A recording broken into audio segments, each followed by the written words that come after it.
Hey, watch out. Stop. Ooh, me? I stopped dead in my tracks, startled by the loud voice coming from behind me. The next moment, I was forcefully pulled back by a man grabbing my left arm. Then, there was an impact like a massive tremor. Right in front of me, a large tree had split in two. I had no idea what had happened. Are you okay? The man's voice brought me back to reality. Oh. I'm fine. Thank you so much. You're not fine. We need to get you to a hospital right away. He immediately hailed a cab with a wave of his hand. I felt a sharp pain on my right cheek. It seemed to be bleeding. It was a bit swollen. We got into the taxi and headed to the nearest hospital. The man handed me a towel in the car. Please press this against your right cheek until we get to the hospital. Ah, thank you. Are you hurting anywhere else? No. I'm okay. The man's face was pale, clearly worried about me. I was still utterly confused. Fortunately, assessment at the hospital found the cut was small and shallow. This wound isn't deep, you'll heal up quickly, the doctor said. Hearing this, the man looked visibly relieved. As soon as we stepped outside the hospital, the man bowed deeply. I am so sorry. The accident was my fault. Please, don't. You don't have to apologize. Confused by his sudden apology, the man lifted his head and handed me his business card. The card read, Michael Thompson, Site Supervisor for the Civil Engineering Department at Anderson Construction. My name is Michael Thompson. I am the supervisor responsible for the construction worker who caused your injury. According to him, a piece of lumber had fallen from the scaffolding at the construction site his company was managing, and the impact caused fragments to fly off, cutting my right cheek. I'm truly sorry. It's not a serious injury, really, I'm fine. No, that's not acceptable. It's unforgivable to have caused an injury to a woman's face. I will take full responsibility and ensure we handle this with the utmost sincerity going forward. Michael bowed deeply again. That was how I met him. My name is Julia. I'm currently handling accounting for my father's company. While feeling apologetic to him for continuing to apologize, I also introduced myself. I should have been more aware of my surroundings so that I wouldn't have troubled you. I'm really sorry. Don't be. Julia, it's not your fault at all. Michael looked flustered as he apologized to me. His company is a subcontractor that gets work from major general contractors. My father's company deals with carport and veranda exterior construction, as well as landscaping. I studied economics in college and got a job in the accounting department of my father's company. I didn't use any connections, I was hired through the regular process, which surprised my seniors at the time. I met Michael about 6 months after I started my job. My first impression was that he was a very earnest man. Over time, he would occasionally call and express concern for my injury. Even after my injury had healed, we kept in touch, and I gradually became attracted to his sincerity and kindness. Then, on February 14th, 4 months after we met. On Valentine's Day, I decided to confess my feelings. Nervously, I carried the homemade chocolates I had made the day before to our meeting spot and handed them to Michael, who was already there waiting. His eyes went wide as he saw the beautifully wrapped box. Is this? Can I take it to mean that I'm your special someone? Yes. Seeing my flushed face, Michael blushed as well. Thank you, but darn, you beat me to it. Actually, I was planning to say something before we ate dinner today. I hadn't expected such a plan from him, and Michael and I laughed together. 2 years passed, and our relationship continued smoothly. One day, after attending a summer festival, it suddenly started to rain, and we hurried into Michael's nearby house. Oh no. I'm completely soaked. As I borrowed a towel and dried my wet hair, Michael made some herbal tea. Thank you. Your herbal tea is as good as what they serve in specialty shops. It's just a tea bag, though. Well, I'll make it for you every day if we get married. What? I was taken aback. Michael then became serious and sat in front of me. Julia, will you marry me? I was stunned, facing the earnest look in Michael's eyes. I hadn't anticipated a proposal. Is that a no? He asked, seeing my silence. Snapping out of it, I nodded vigorously and smiled. Yes. I'd be honored.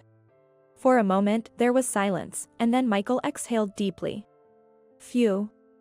I'm relieved. I was nervous you'd say no since you didn't say anything. Sorry. I was just surprised. I actually wanted to prepare a ring, but I thought it would be proper to ask for your parents' blessing before doing that. Let's go pick one out together after getting their approval. Watching Michael talk with a shy smile, I thought again how sincere he was. The next day, he was set to visit my parents' house to formally introduce himself. When I told my mother the previous day, she agreed without hesitation. It was supposed to be a day of celebration, announcing our engagement, but for some reason, I was so nervous since morning. At 10 a.m., the doorbell rang. It was an hour before my appointment with Michael. Wondering what was going on, I went to the door and saw my sister, who had married last year, and her husband standing there. Sis? What are you doing here? I heard it from Mom. Your boyfriend's coming over to say hi, huh? That's why I decided to drop by. Susan chuckled as she nudged me with her elbow. You too, John? Sorry for bothering you this early in the morning. As a brother-in-law, I wanted to see what kind of guy my sister's boyfriend is. John graduated from a state university and joined my father's company's HR department right from the start, dating Susan for about a year before they got married last year. He's quick-witted and good at his job, so he's quite relied upon by everyone around him. At 32, he's even rumored to be the next president. Dad, a firstborn son and also a state university alumnus, took to John quite well, having no hesitation in accepting him as a son-in-law. I, on the other hand, always found people like John, who seemed a calculating person with a friendly smile, quite difficult to deal with. You can never tell what he's thinking, and sometimes his eyes don't smile. Every time John comes over, he usually brags about his alma mater. I'm forced to hear the same stories over and over again, and it's painfully annoying. 5 minutes before the appointed time, Michael arrived. When I went to greet him at the entrance by myself, Michael was wearing a sharp suit. It was refreshing to see him out of his work attire. Welcome. My parents are in the living room, let me show you the way. As I opened the living room door, he bowed to my parents. Nice to meet you. Thank you for taking time out of your busy schedule today. I'm dating Julia. My name is Michael. Nice to meet you. I'm Julia's mother. Thank you for coming today. Please, come inside. Excuse me. As he was ushered into the room by my mother, he could feel the piercing gazes of my father and John. Michael took out a gift from a paper bag. I was on a business trip to San Francisco until yesterday, so I brought some Ghirardelli chocolates. I hope you'll all enjoy it. Oh. Thank you. Typical Michael. Even thinking to bring a gift, perfect. As I was impressed with his impeccable actions, Susan exclaimed as she looked at the package. Ah, this. This is that incredibly famous Ghirardelli chocolates you can only get in San Francisco. It has delicious, rich, sweet and aromatic chocolate flavor, produced since 1852. Let's try it right away. I've been wanting to try it. What are you doing all of a sudden? Stop it, it's embarrassing. My mother scolded Susan, who was excitedly talking about the treat and trying to open the package. I'm so sorry. Michael, please have a seat. Thank you. Excuse me. He sat on the couch opposite my parents, and my mother made some refreshments. Nice to meet you. My name is Michael. I'm dating Julia with the intention of marriage. Oh. Where did you graduate from and where do you work? John asked Michael, who bowed in response. What kind of question is that to ask someone you've just met? I didn't go to college. I graduated from a vocational school and then joined my current company. This is my job now. Michael presented his business card. My father's face turned stern as he took the card.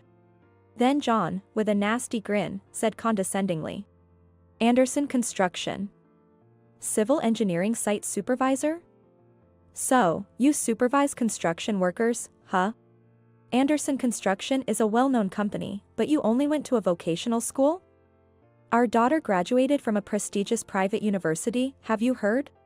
Dad looked Michael over as if appraising him, still with a stern face. Yes. I'm aware. Michael seemed troubled by my father's intimidating presence. It's rude to talk to someone you've just met like that. I scolded my father and John, but then Susan added more insulting words. While having an incredible eye for souvenirs, yet he's in construction work. And the fact that she's more educated and smarter than him, what does that say about him as a man? Julia is, after all, a CEO's daughter. She should at least be with someone who has a decent education and is a respectable person. Even you, sis. Cut it out. I'm just stating the facts. As I glared at Susan, an awkward silence filled the living room. Amidst this, our mother brought in pizza for everyone. It's a bit early, but shall we have lunch? It seemed she hadn't heard our previous conversation. With a smile, she placed the sushi in front of everyone. Please, Michael, don't hold back. Thank you. Michael replied, as he took the fork and knife. Then, John, who was sitting nearby with a smug grin, reached stealthily for his glass of water. In a flash, the glass tipped over, spilling the water all over Michael's plate. Oh no. Well, that's unfortunate. Mom panicked and hurried off to get a towel. I had been holding back, but I finally lost it. John, you might be good at studying, but you're an idiot for not understanding what you've just done. Wasting food and spilling water like that, I didn't think you were that kind of person. Julia. Watch your language. My father frowned and scolded me, but I ignored him and continued. Michael is in line to become the CEO. He's been out on the most important job sites, gaining experience and learning the business. Really? The three of them were taken aback by my words. Mom, who had returned, seemed to have overheard and said with a bright smile. So you are Michael. You're set to inherit the company, aren't you? Starting from the bottom and working to understand the business is a commendable attitude. Huh? Mom, how did you know that? Michael and I were both surprised. Mary Anderson. I met Michael's aunt at yoga class, she's a friend.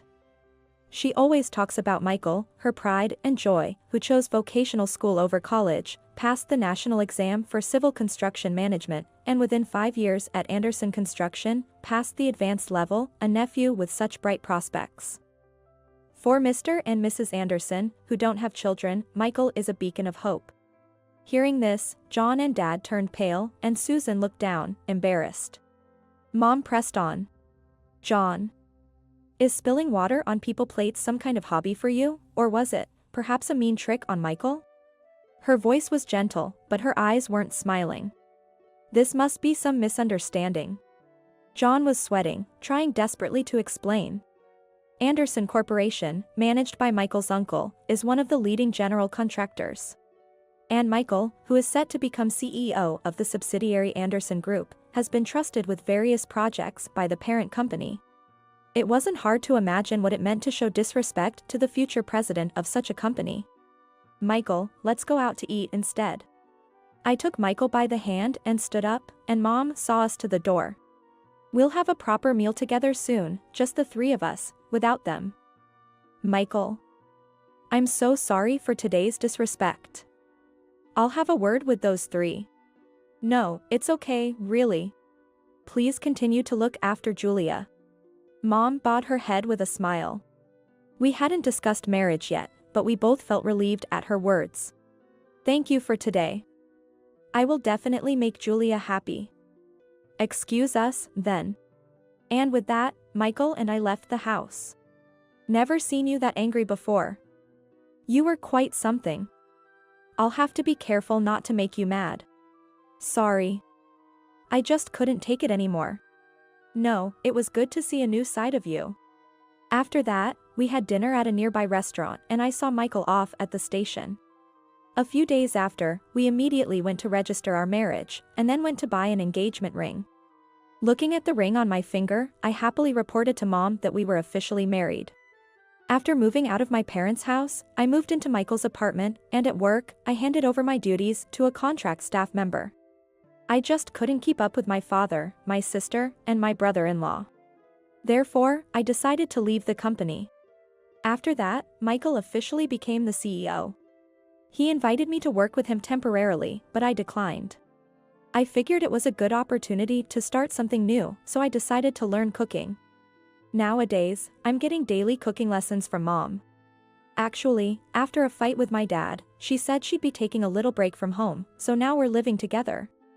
Dad must be having a tough time without her, not knowing his way around the housework, but it's a good chance for him to appreciate all the hard work his wife does.